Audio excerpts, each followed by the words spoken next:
Hello guys.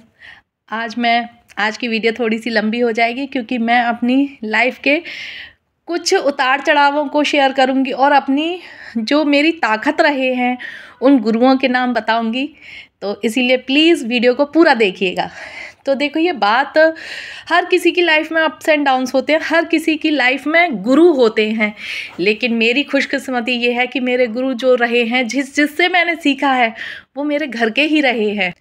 मेरे सबसे पहले गुरु, देखिए, जब छोटे होते हैं हमें नहीं पता होता गुरु क्या है, किससे क्या सीखा, लेकिन जब आप एक परिपक्व इंसान हो जाते हैं तो आपकी समझ में आता है। तो जब मैं बड़ी हुई तो मुझे लगा कि मैंने अपने नाना से बहुत कुछ सीखा था।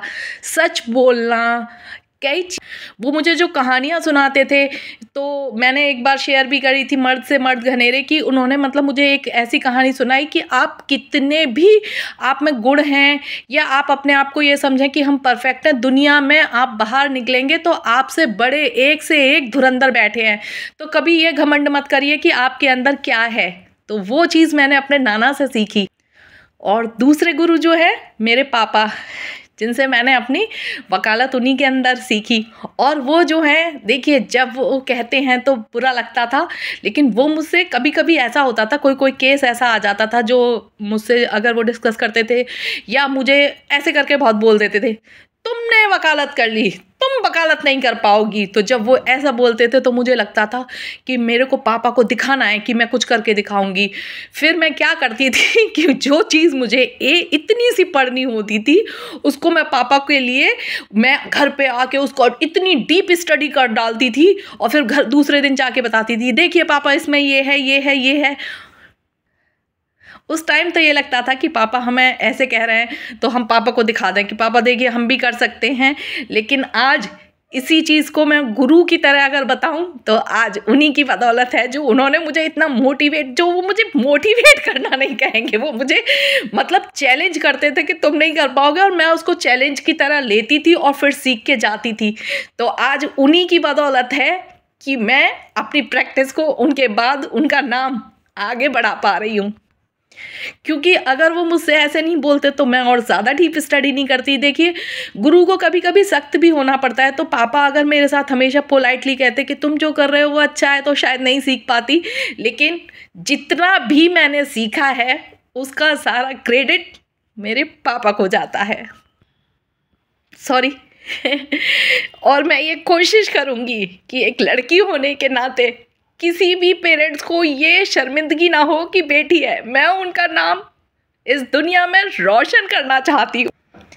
मेरी ये हमेशा कोशिश रहती है कि मैं ऐसा कोर्ट में, स्पेशली कोर्ट में, क्योंकि वहाँ वो मेरे गुरु थे, कि मैं उनका नाम रोशन कर पाऊँ। और उनका नाम, मेरे को ये खुशी होती है कि अगर मेरे से पूछते हैं आप किसकी बेटी हैं, तो मैं उनकी हूँ, या आप उनकी बेटी हैं, तो एक नाम के साथ मैं उनके साथ जुड़ी हूँ। तो मैं चाहती हूँ कि उनका नाम मैं हमेशा गर्व से ऊंचा रखूँ।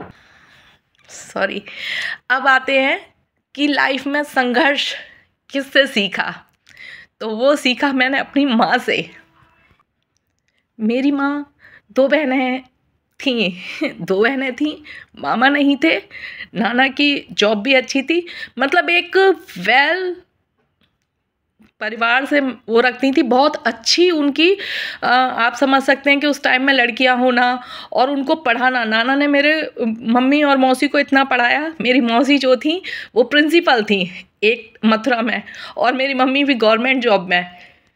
तो उन्होंने कभी लड़कियों को लड़कियों की तरह नहीं पाला। जब मम्मी की शादी हुई तो ये भी मेरे लिए बहुत एक अच्छी बात रही कि मेरे दादी बाबा ने भी, कभी उन्होंने ये भेद नहीं किया ये लड़की है या लड़का है। मम्मी पापा तो चलो इस जनरेशन के, मतलब फिर भी गैप है हमारी जनरेशन में, लेकिन फिर भी उन्होंने, मम्मी पापा ने भी कभी ये नहीं कहा कि ये लड़की है या लड़का है। इवन मेरे दादी बाबा ने कभी ये अंतर नहीं किया कि ये लड़की है लड़का है। तो शायद इसीलिए हम ग्रो भी कर पाए। मेरी मम्मी जो है हमेशा ये चाहती थी कि उनकी बेटियां कुछ करें, तो हमेशा मेरे में ये रहता था कि कुछ करें। और मैंने ये देखा कि मम्मी जो है, नाना बहुत रिच थे, लेकिन फिर भी मम्मी ने आके लाइफ में बहुत सारे अप्स एंड डाउन्स देखे, लेकिन कभी भी वो उन्होंने पैसे का घमंड नहीं दिखाया। उन्होंने हर अप्स एंड डाउन्स में पूरा एक संघर्ष, शादी के बाद पढ़ाई करना, ये सब उन्होंने किया। जॉब भी शादी के बाद करी। इसमें मेरी दादी बाबा का बहुत सपोर्ट रहा। मैंने शुरू से देखा है कि सपोर्ट बहुत रहा। तो मैंने अपनी मदर को देखा। तो एक इंसिडेंट मैं आपको बताती हूँ कि जब मैं अनमैरिड थी, लेकिन शादी की एज की थी मेरी, ऐसा नहीं है, और मेरे पापा के स्पाइनल कॉर्ड में प्रॉब्लम हो गई। तो ये हालत हो गई कि उनके पैर वगैरह जो हैं, उनके पैर मतलब वो चल नहीं पा रहे थे, पूरी बॉडी उनकी बेकार हो गई थी। इसको डायग्नोज नहीं कर पा रहे थे। डॉक्टर बोलते थे पैरालाइसिस है, लेकिन पापा थोड़ी दिन रेस्ट करते, फिर सडनली चलने लग जाते। फिर एक डॉक्टर है, उनको दिखाया तो उन्होंने बताया कि डिस्क में स्पाइनल कॉर्ड में प्रॉब्लम है, उसकी हड्डी गल चुकी है, जिसकी वजह से नसें दब चुकी हैं। तो उनका ऑपरेशन होना है और ऑपरेशन में कुछ भी हो सकता। तो उस टाइम सब लोग, फैमिली के, इवन रिश्तेदार, सब मेरे मम्मी के ये अगेंस्ट थे कि ऑपरेशन नहीं करवाना है, क्योंकि ऑपरेशन में कुछ भी हो सकता है। पापा को आँख, नाक, कान कुछ भी ख़राब हो सकते हैं, जान भी जा सकती है, कुछ भी हो सकता है। लेकिन मम्मी मेरे खुद मेडिकल फील्ड में थी, तो उन्होंने ये कहा कि डॉक्टर से पूछा, तो डॉक्टर ने कहा ऑपरेशन कराएंगे तो 99% चांस हैं कि ठीक हो जाएंगे, नहीं कराएंगे तो 100% चांस हैं कि बेकार हो जाएंगे। तो मम्मी ने कहा कि एक तरफ कुआं है, एक तरफ खाई है। तो मेरे मौसा जी हैं, मम्मी ने उनसे पूछा कि मैं क्या करूं, तो उन्होंने कहा कि भगवान के ऊपर छोड़ और ऑपरेशन करा। बहुत क्रिटिकल ऑपरेशन था। मम्मी ने ये हार नहीं मानी कि सब मेरे अपोजिट खड़े हुए हैं, लेकिन उनको ये था कि अगर मैं सही हूँ तो कोशिश ज़रूर करूँगी। तो उन्होंने कोशिश करी, और उसी टाइम मेरे लॉ के एग्ज़ाम चल रहे थे। जिस टाइम पापा ऑपरेशन थिएटर में थे, मैं एग्ज़ाम दे रही थी। उस एग्ज़ाम के बाद मुझे ये नहीं पता था कि मुझे घर जाके क्या खबर मिलेगी। एक और हैं हमारे, उनके थोड़ा नाक में प्रॉब्लम थी, उनकी हड्डी बढ़ जाती थी। रात में उनका ऑपरेशन करा के आई। तो ऐसा नहीं था कि मैं भी मम्मी के साथ खड़ी रहती थी। तो लेकिन जब मैं घर पे आई और फिर जब डॉक्टर ऑपरेशन हुआ, तो मैंने मम्मी से पूछा, वहाँ दिल्ली में ऑपरेशन हुआ था, तो मैंने फ़ोन करके पूछा कैसा हुआ। तो डॉक्टर ने बोला सब सही है, फिर भी कि हाथ चल रहे हैं, पैर चल रहे हैं। काफ़ी जब इस तरह का ऑपरेशन होता है तो थोड़ा टाइम लगता है सही होने में। तो जब पापा सही हो गए, तो वो रिश्तेदार या वो घर वाले, तब किसी ने ये नहीं बोला कि मेरी मदर्स ने सही डिसीज़न लिया। तो मैंने उनसे ये सीखा कि परिस्थितियाँ कितनी भी अपोजिट हों, घर वाले रिश्तेदार कितने भी अपोजिट हों, अगर आप सही हैं और सच्चे हैं तो भगवान आपके साथ रहते हैं। तो संघर्ष करिए। किसी से ये मत सोचिए कोई आपके बारे में बुरा सोचेगा, अच्छा सोचेगा, ये बिल्कुल मत सोचिए। तो तब मम्मी ने वो डिसीज़न लिया। तो उनसे वो पावर मैंने हमेशा सीखी कि मेरी मदर जो है, कितने भी बुरे हालात होते थे, कितने भी अप्स एंड डाउन्स उनकी लाइफ में होते थे, वो संघर्ष के साथ डटी रहती थी और हमेशा हमसे कहती थी कि चिंता मत करो, मैं तुम्हारे आगे खड़ी हूँ। तो ये संघर्ष करना मैंने अपनी मदर से सीखा। तो संघर्ष के लिए गुरु का जो क्रेडिट है वो मैं अपनी माँ को दूंगी, क्योंकि मैंने अपनी माँ से ये सीखा कि परिस्थितियाँ कैसी भी हों, अगर कोई आपके संग है, कोई कितनी भी आपको गलत ठहराए, कुछ भी ठहराए, अगर आप सच्चे और सही हैं तो आप उस काम को करिए। भगवान साथ देता है और ज़रूर देता है। तो इसीलिए मैं आज भी ये नहीं सोचती कि मेरे साथ कितने लोग खड़े हैं, मुझ पर कोई क्या उंगली उठाएगा, मुझे कोई फ़र्क नहीं पड़ता। मैंने अपनी माँ से सीखा है कि गलत कहने बहुत लोग आ जाएंगे, लेकिन जब सही होगा तो कोई नहीं। लेकिन मैंने सीख लिया कि संघर्ष आपको करना है, अगर आप सही हैं तो उसको मैंने अपनी माँ से सीखा। तो उसी माँ का भी नाम मैं रोशन करना चाहती हूँ। मुझे कोई फ़र्क नहीं पड़ता कोई मेरे बारे में क्या सोचता है। मुझे ये है कि मेरे माँ बाप का मेरे पास आशीर्वाद है।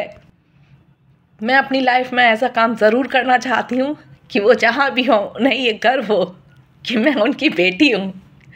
इसीलिए मुझे कभी ये नहीं हुआ कि मेरे को हमेशा तारीफ़ मिले। जब भी आप कोई काम जो धारा बहती है उससे अपोजिट जाके करते हैं तो संघर्ष, बुराइयाँ, उंगलियाँ ये उठती ही हैं। तो जब मेरी माँ कामयाब रही तो मैं क्यों नहीं। आज भी मम्मी पापा नाना सब मोस्टली जितने हैं वो मेरे सपने में आते हैं, तो मुझे समझ में आ जाता है कि उनका आशीर्वाद है। अगर मैं कहूँ तो मैंने अभी तक अपने माँ बाप को जो श्रद्धांजलि देना चाहती हूँ वो नहीं दी है, अभी तक नहीं दी है। जिस दिन दूंगी शेयर ज़रूर करूँगी, क्योंकि मैंने कुछ सोचा है कि माँ बाप का नाम रोशन करना है। जिस दिन उनका नाम रोशन कर दूंगी उस दिन इस बेटी की तरफ से उनको सच्ची श्रद्धांजलि होगी। और मुझे पता है कि भगवान साथ है, एक दिन ज़रूर आएगा जब मैं गर्व से कहूँगी कि आज मेरी सच्ची श्रद्धांजलि है। तो मैंने अभी अपनी तरफ से माँ बाप को श्रद्धांजलि नहीं दी है, जिस दिन दूंगी ज़रूर आप लोगों के साथ शेयर करूँगी। और ये मेरे संघर्ष की नहीं, मेरे माँ बाप और मेरे गुरुओं की कहानी है। तो इसे आप ये ना समझें कि मैं इसको वैसे करके सुना रही हूँ। मैंने अपने वो मोटिवेशनों का नाम लिया, वो गुरुओं का नाम लिया है जिससे मैंने अपनी लाइफ में ये कुछ सीखा है। तो उस दिन का मैं सबसे दुआ करूँगी कि प्लीज़ मेरे लिए मैं दुआ नहीं करूँगी, प्लीज़ आप सब मेरे लिए दुआ करें, क्योंकि देखिए आज थोड़े शब्द गड़बड़ा रहे हैं, आप समझ भी सकते हैं। प्लीज़ आप सब मेरे लिए भगवान से ये दुआ करें कि ये बेटी वो श्रद्धांजलि अपने माँ बाप को ज़रूर दे पाए, तो उस दिन मेरा जीवन सार्थक हो जाएगा। ओके।